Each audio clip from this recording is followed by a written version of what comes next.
咱來看國際新聞，講到這美國的新墨西哥州第24裁定 Meta 公司的社群平台，包含 Facebook、Instagram、WhatsApp 等等呢，攏無法度保護兒童脫離性白色和有害內容的侵害，已經違反到新墨西哥州的法律，會罰款這罰金呢，大約是美金3.75億，換做台票是120億。原來這個案件呢，也互看做呢是這美國頭一站針對着社群傷害兒少的指標性判決，所以來 Google 的 YouTube 和 TikTok 才有可能就要面對着官司的糾纏。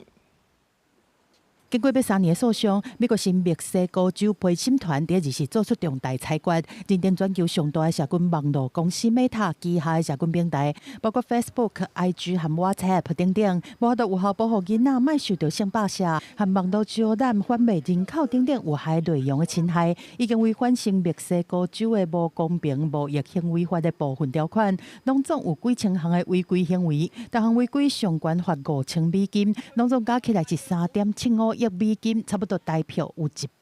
億這麼多。It's hard to put a number on people that potentially harmed or kids that were harmed in all of this. So 5 was kind of like, if that's the top tier that we're allowed, then I think each kid is definitely entitled to that maximum amount.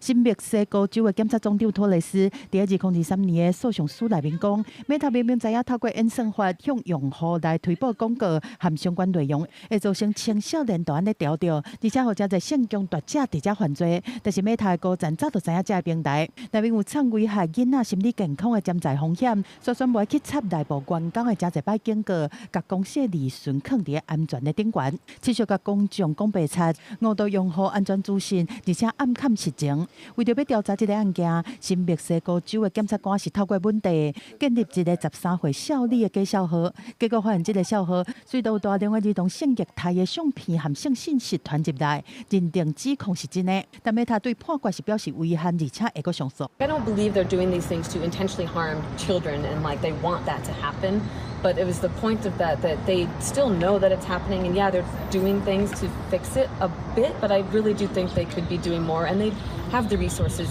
對這根據路透社的報道，這個案件會讓大眾看作是美國第一波針對社群傷害兒少的指標性判決，將有可能會引發下落來針對 Google 的 YouTube、TikTok 和 Snap 親像這種的訴訟條。公司新聞新聞部編譯。